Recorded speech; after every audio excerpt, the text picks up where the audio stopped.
Okay, so Moira has a virus on her computer. Describe the three reasons why the technician think that she may have a virus. Now, unfortunately, you won't get anything like this necessarily come up on your computer.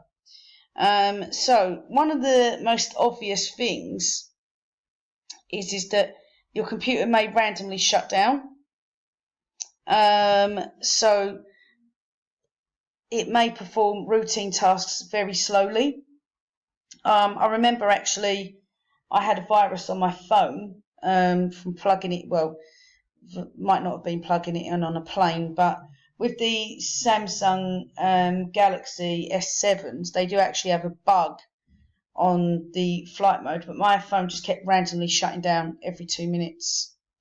So also another thing is you may have once had lots of disk space available on your computer, and all of a sudden you don't have any. Okay, so that's another symptom. So another one can be slow response, slow program execution. Computer randomly crashes and restarts. Files have also mysteriously vanished.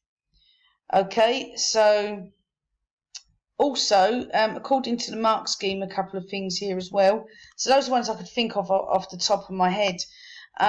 So it's, oh yes, this has happened to me before. Pop-ups keep randomly appearing on screen.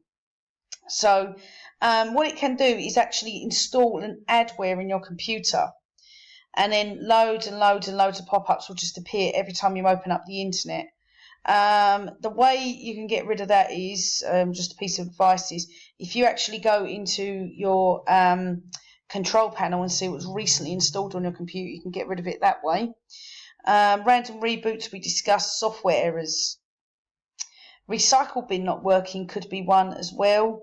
And also your antivirus may stop working, which I know sounds strange, but some viruses are very, because all your antivirus actually is, it is actually a database stored on your computer to recognize the viruses.